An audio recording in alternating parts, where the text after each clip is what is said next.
2019 সালে জামায়াত ইসলামীর আমির হিসেবে শফিকুর রহমান শপথ নেয়ার পর যে বক্তব্য দেন, সেখানে তিনি শুরুর দিকে বলেন, স্মরণ করছি আমাদের মহান স্বাধীনতা সংগ্রামের সকল শহীদ ও সম্মানিত বীর মুক্তিযোদ্ধাদের। এই অংশটুকু শুনলে যে কারো মনে হবে মুক্তিযুদ্ধের প্রতি কতই না শ্রদ্ধা ও ভালোবাসা দলটির। অথচ এই কথার পরই বলেছেন, আরো শ্রদ্ধার সাথে স্মরণ করছি প্রফেসর গোলাম আজমকে। একদিকে শহীদদের প্রতি শ্রদ্ধা, অন্যদিকে ৭১-এর নির্বিচারে মানুষ হত্যার মাস্টার মাইন্ড গোলাম আজমের প্রতি শ্রদ্ধা। এই ধরনের আচরণকে ভণ্ডামি, প্রতারণা বা মুনাফিকি বলা হয়ে থাকে। চলুন দলটির আরো মুনাফিকি কর্মকাণ্ড দেখে নিই।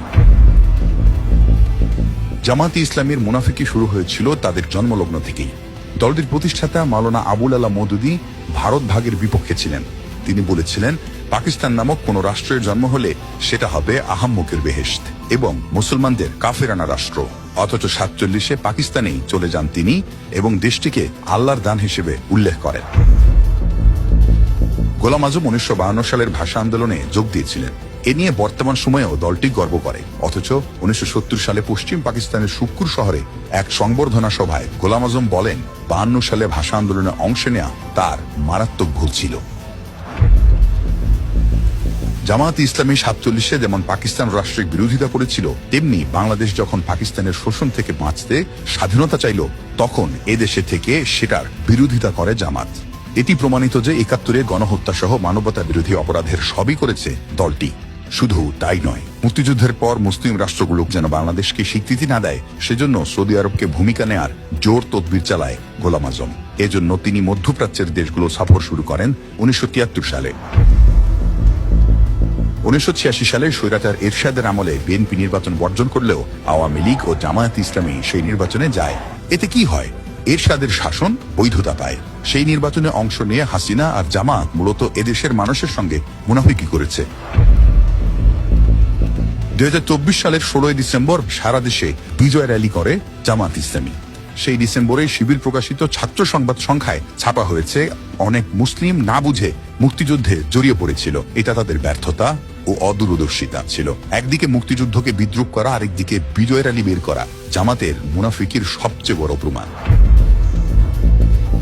জামাতের আরো একটি বড় মুনাফিকি হলো ভারত বিষয়ে তাদের অবস্থান। গোলাম আজম থেকে শুরু করে দলটির সব নেতা সাধারণ মানুষের কাছে নিজেদের ভারত বিদ্বেষী হিসেবে তুলে ধরেছে। অথচ 2024 সালের 22 নভেম্বর কলকাতার আনন্দবাজারকে দেয়া সাক্ষাৎকারে দলটির আমির শফিকুর রহমান বলেছেন, জামায়াতে ইসলামীর ভারত বিরোধিতা যে ধারণা, সেটি ভিত্তিহীন। ভারতের সঙ্গে জামায়াত সুসম্পর্ক বজায় রাখতে চায়। এর আগে 2024 সালের 28 আগস্ট গণমাধ্যমের সম্পাদক ও জ্যেষ্ঠ সাংবাদিকদের সঙ্গে মতবিনিময় সভায় জামাতের আমির বলেন, ভারতের সঙ্গে বন্ধুত্বের সম্পর্ক চায় জামায়াত। 5 আগস্টের পর থেকে জামায়াত ইসলামী ইনিয়ে বিনিয়ে জুলাই আন্দোলনকে নিজেদের একক কৃতিত্ব হিসেবে প্রতিষ্ঠিত করার চেষ্টা করছে। একটা গণ অভ্যুত্থানের কৃতিত্ব সবসময়ই জনমানুষের। এককভাবে কোনো দল নিজের কৃতিত্ব বড় করে দেখাতে পারে না, কিন্তু জামায়াত সেটা স্বীকার করতে চায় না। আন্দোলনে যে 1,500 মানুষ শহীদ হয়েছেন, তাদের বেশিরভাগই সাধারণ মানুষ। এমনকি তাদের চেয়ে 5 গুণ বেশি কর্মী নিহত হয়েছে বিএনপির।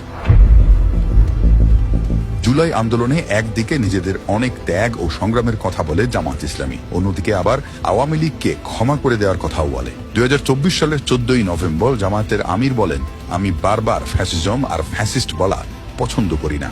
এর আগে 3রা সেপ্টেম্বর জামায়াতের আমির ঘোষণা দেন, আওয়ামী লীগ সরকার যে নির্যাতন করেছে তা ক্ষমা করে দেওয়া হলো। জুলাই গণহত্যার জন্য বিএনপি আনুষ্ঠানিকভাবে আওয়ামী লীগের বিচার চেয়েছে প্রধান উপদেষ্টার কাছে, কিন্তু জামাত এখনো সেরকম কোনো দাবি আনুষ্ঠানিকভাবে করেনি।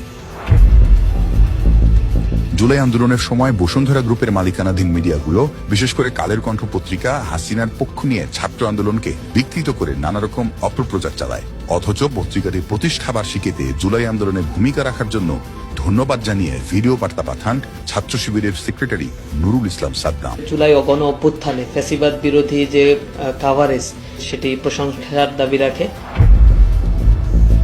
ব্যাংক লুটের ক্ষেত্রে এস আলম গ্রুপের সহযোগী হয়ে নাবিল গ্রুপ আত্মসাৎ করেছে 13,000 কোটি টাকা।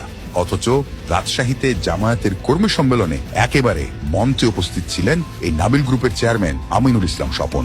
ঘটনাটি 2025 সালের 18 জানুয়ারি। জামাত ইদানিং চাঁদাবাজির বিপক্ষে সরব হয়েছে, অথচ 13,000 কোটি টাকা লুট করা নাবিল গ্রুপের বিপক্ষে কিছু বলা তো দূরের কথা, উল্টো তাদের কাছ থেকে সুবিধা নিচ্ছে জামাত।